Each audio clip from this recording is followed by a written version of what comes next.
Bonsoir. Un banc nocturne pour un invité solaire, voilà.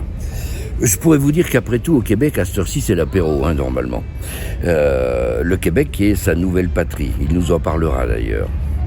Mais chez cet écriturien, comme il se nomme, il y a peut-être d'autres éléments qui m'ont naturellement inspiré ce banc de minuit. On verra.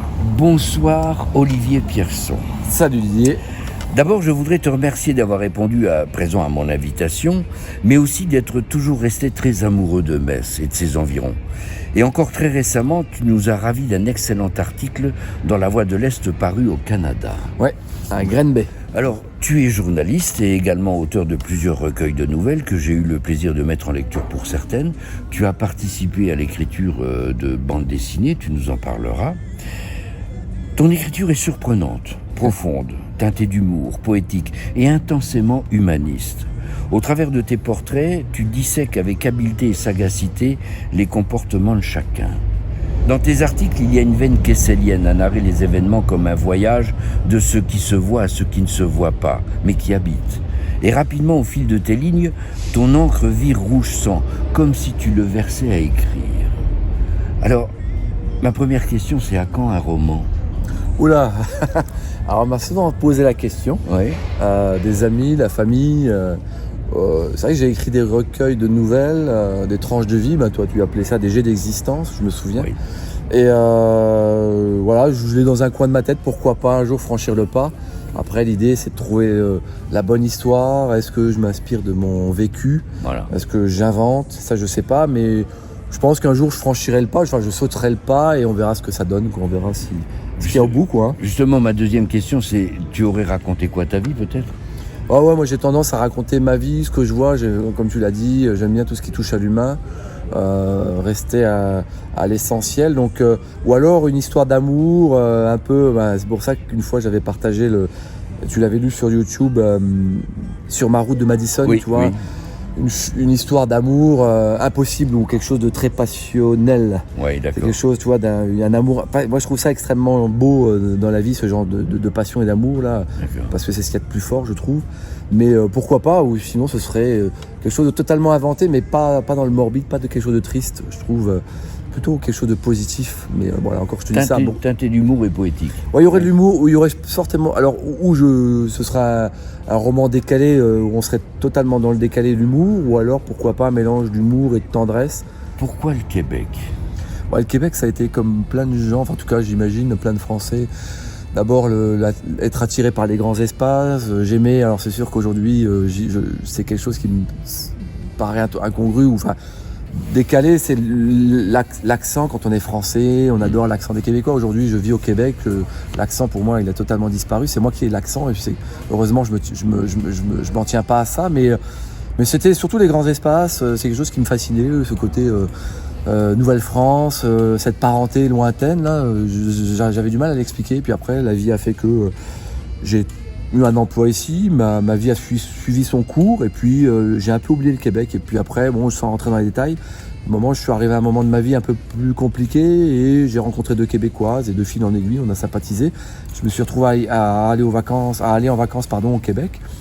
Et ensuite, voilà, tout s'est enchaîné. J'y suis allé avec des premiers visas temporaires et ensuite un visa permanent et jusqu'à être, il y a 4 ans bientôt, citoyen canadien. Donc ça, je bouclais la boucle et c'était parfait, quoi. Parce que les grands espaces, tu aurais pu tout aussi bien partir pour un tour du monde, mais sans élire une nouvelle patrie, quoi. Hein. C'est ça. Là, tu as pris carrément la nationalité, c'est un geste fort. Ouais, c'était pas prévu au départ et puis je me suis dit qu'il fallait que je boucle la boucle, puisque autant être canadien de la tête aux pieds ou en tout cas intégralement. Et puis je l'ai fait parce que le Canada me permettait de conserver ma nationalité d'origine.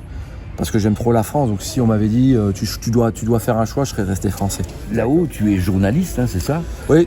Mais tu n'as pas toujours été journaliste, tu as fait des petits boulots aussi. Oui, j'ai fait de choses. Je sais pas si tu n'as pas goûté des médicaments. Ouais. Non, pas des médicaments, mais alors le délire. Ouais, j'ai raconté ça dans un premier recueil, il fallait bien vivre, ce qu'on appelle des job-ins au Québec.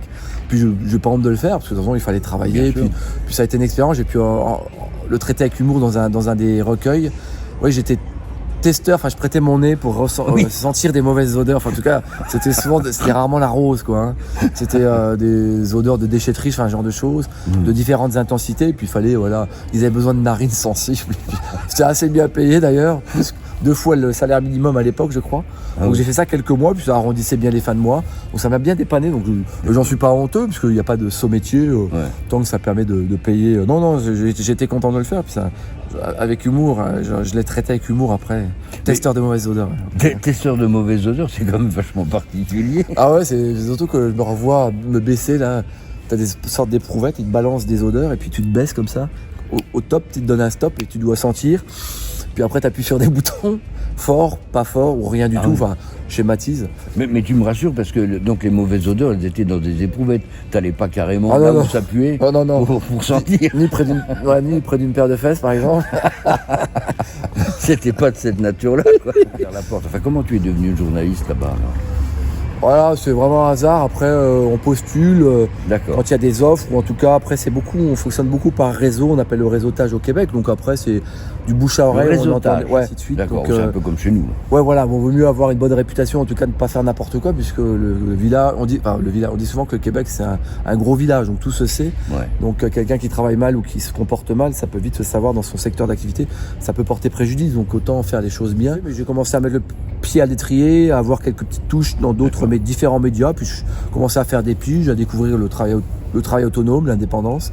Puisque moi en France, j'étais avant ça, j'étais au Républicain Lorrain, journal de la presse quotidienne, j'étais à temps plein, et je découvrais un autre monde, quoi. D'accord. J'ai découvert la galère aussi, mais bon après ça faisait partie de la job, puisque au Québec, il faut recommencer au bas de l'échelle, il faut y aller avec beaucoup d'humilité.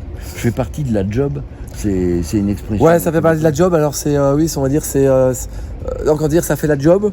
La job, c'est au France, on va dire simplement le job. Là-bas, c'est féminin, on va dire la job. D'accord. Et on peut dire par exemple, si ça fait la job, c'est que ça fait l'affaire. Il y a un métis qui va passer là. Pour les Québécois, le fameux métis. Alors voilà, merci pour le Québec, le métis. Voilà, c'est bus hybride. Voilà, des fiertés de Metz. En direct. Il y a les Mirabelles à Metz, voilà, il y a le métis aussi. C'est ça. Mais tu continues à être journaliste en France aussi. Alors je l'ai été longtemps en tant que pigiste. J'ai une belle collaboration, autant les citer, avec l'Estrade, le mensuel L'Estrade. Et puis Aziz Mebarki qui est son rédacteur en chef. Oui. C'était vraiment une belle histoire. Et j'ai arrêté récemment. Et puis j'ai eu d'autres collaborations. Là je continue pour une application pour Objectif Québec. Là pour la France. Voilà, j'ai eu quelques petites. J'ai gardé le contact pendant quasiment une dizaine d'années parce que je trouvais ça important, puis surtout avec ma région natale. D'accord. Puis ça m'a bien dépanné financièrement, donc ça c'était intéressant aussi. Et là, les choses se replacent. J'ai eu une embauche récente à temps plein là dans un journal québécois de la presse régionale. Quotidienne aussi, donc La Voix de l'Est. Est-ce qu'on peut dire qu'au Québec, en fait, la seule grande différence, c'est les grands espaces qui sont. Ouais, il y a une chose que je raconte à chaque fois qui est extrêmement difficile à vivre encore aujourd'hui. Mais les Français se prennent un mur quand ils y vont parce que le Québécois est extrêmement chaleureux, hospitalier de prime abord. Mais c'est trompeur parce que, à l'inverse, on met ça quand on rencontre par exemple un Québécois au bar, on rencontre quelqu'un ou au sport ou n'importe quoi, et puis on se lie d'amitié. Enfin, on se dit ça y est, je me suis fait un ami. Et alors qu'en fait cette personne-là va pas donner de nouvelles. Ouais. Il y a un rapport plus distant. C'est très difficile, c'est beaucoup plus long, je trouve. Enfin, c'est même sûr par rapport à en France. Et les Québécois que j'ai interrogés, ou quand j'en parle, parce que maintenant je vis depuis longtemps au Québec, le reconnaissent très long avant de se faire des amis. C'est beaucoup plus long, je trouve, en France, de se faire des amis au Québec. Mais c'est comme ça. Mais par exemple, ce qu'on fait pas au Québec, contrairement à la France, moi, on a toujours fait ça dans ma famille, on vient à l'improviste. Enfin, moi, dans ma famille, quelqu'un peut passer à l'improviste. On fait surtout pas ça au Québec, on vient pas à l'improviste. D'accord. Et quelqu'un, avant de vous inviter chez lui, ou ça va prendre du temps. Donc ça fait partie. Il y a plein de petites différences culturelles. Le rapport avec les femmes est différent aussi. D'accord. Les femmes sont beaucoup plus indépendantes, je trouve, féministes. Alors, je dis encore une fois, il ne faut pas généraliser. Je dis pas qu'en France les femmes ne le sont pas, mais affirmer. Enfin, c'est vraiment intéressant. Enfin, les rapports hommes-femmes sont totalement différents. Il y a des choses qu'on se permettrait de faire en France qu'on ferait pas au Québec, même dans les blagues. Des blagues qui passent ici mais qui sont considérées comme sexistes au Québec. Ah oui. Donc, il faut vraiment il y a une censure plus c'est comme partout, je trouve qu'aujourd'hui on vit dans un monde extrêmement policé ou lisse. Et le Québec n'est pas épargné. On le voit, ça c'est général, c'est pas propre à la France. Hélas. Hein.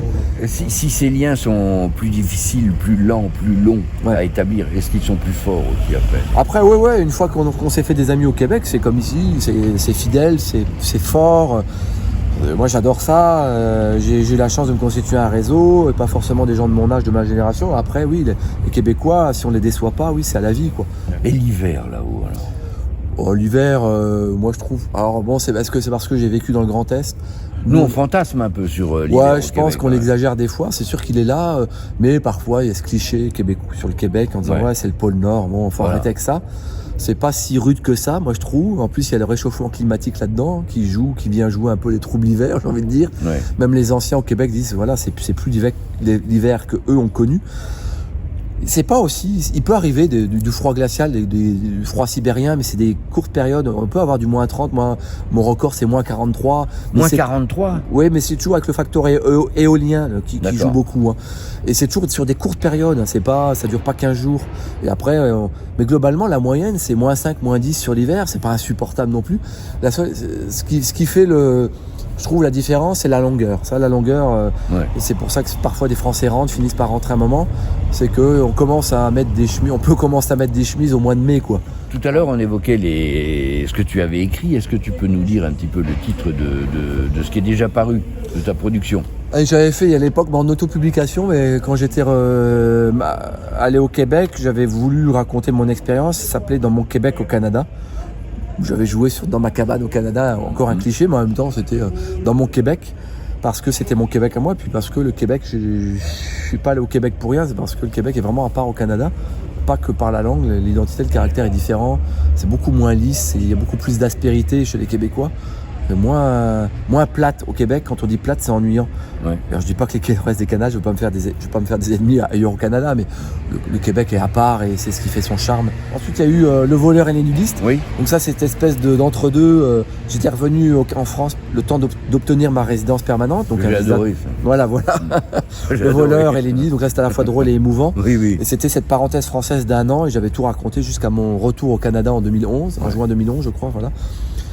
Et ensuite, il y a eu cette belle expérience avec mon ami qu'on peut citer, que tu connais, Olivier Weinberg, qui est un super dessinateur. Salut Olivier, qui travaille pour Casterman, excellent dessinateur, qui travaille pour différents projets, qui a fait du dessin animé, tout ça. Et puis un jour, il m'a sollicité, alors pendant cette parenthèse française, et pour faire les textes, donc une grande partie des textes, en tout cas, d'un album paru chez Casterman. Donc là, c'était vraiment très intéressant, enrichissant. Donc, il s'appelle Le Mur de l'Atlantique, qui était sorti en 2012. Et ça, c'était vraiment une belle expérience. Vraiment, je suis fier, quoi. Enfin, voilà, un beau partenariat, Le Mur de l'Atlantique, avec Olivier Weinberg, qu'on salue. Je suis aussi fier. Les blogs, oui, j'ai eu un blog, 2 blogs, mais j'en ai eu un longtemps, pendant plusieurs années, avec un bon public. J'étais surpris je voyais, il y avait des gens qui me suivaient régulièrement. Mais là, c'était marrant, ça s'appelait L'écriturien, et ça y est. La paternité t'en revient, parce que moi ce mot-là m'a fait rire, que t'as inventé, mélange d'écriture et d'épicurien, et ça me résumait bien, et ça résumait bien le blog.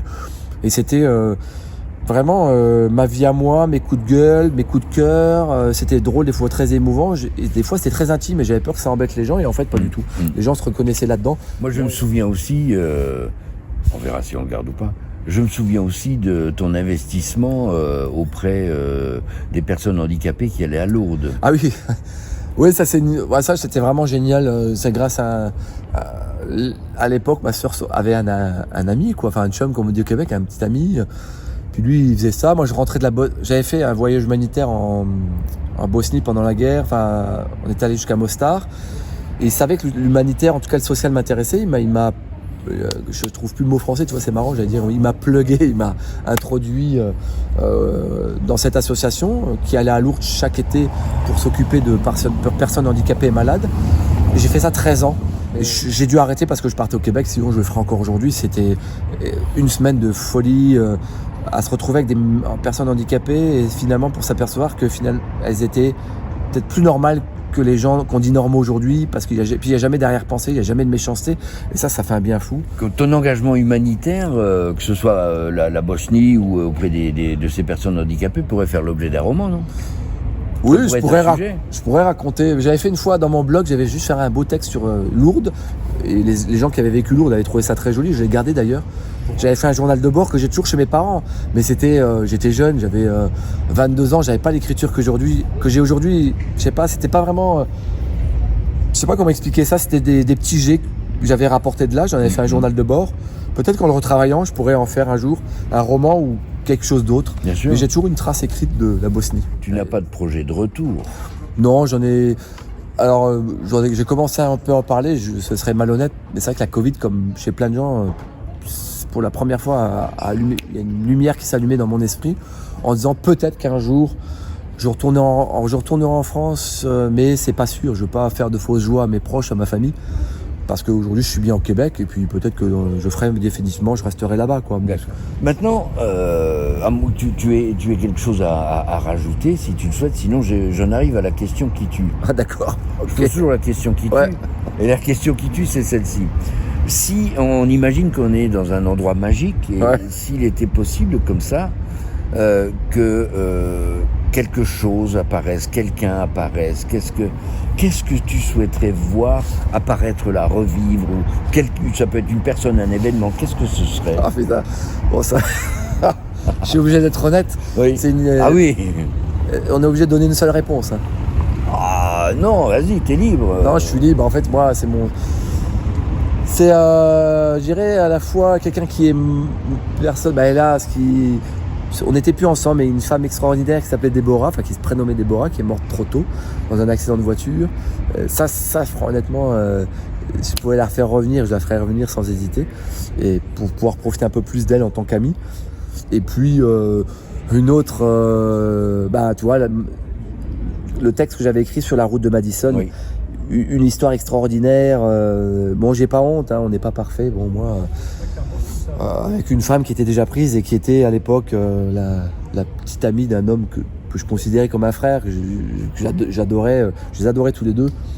Et voilà, ça m'a pas empêché de franchir le Rubicon, mais quand on est amoureux, on fait n'importe quoi. Et j'ai écrit ce texte-là, et il y aura toujours un petit coin dans mon cœur pour elle, et si je pouvais revivre ce que j'ai vécu à ce moment-là, cette intensité, je crois que j'ai jamais vécu ça dans une histoire d'amour, c'était vraiment une belle histoire, quoi. Oui, il y a quelque chose d'essentiel, c'est que quand je te pose cette question, tu évoques deux amours, hein, deux amours. Ouais, l'amour, oui, parce que l'amour c'est important, on y croit toujours, même avec le temps qui passe. Bon là, j'ai jamais retrouvé vraiment une âme sœur, l'âme sœur, mais on ferme jamais la porte à ça, quel que soit l'âge qu'on a, heureusement, parce que on peut découvrir l'amour, se marier à 50, 60, 70 ans, et heureusement que c'est comme ça, je trouve ça extrêmement optimiste et plein d'espoir. Je sais pas, c'est quelque chose des fois qui me manque.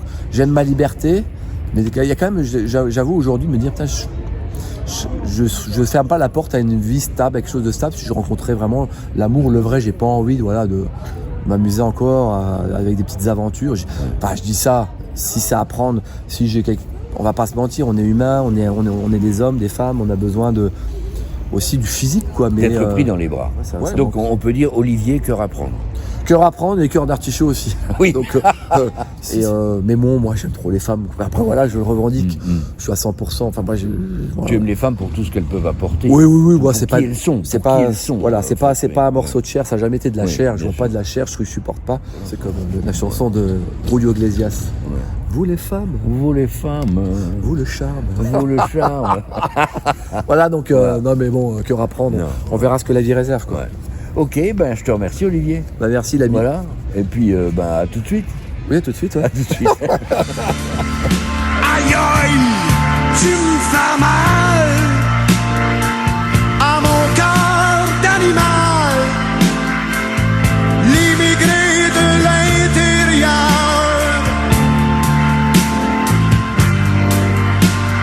Tu me provoques des douleurs. Tu me fais mal.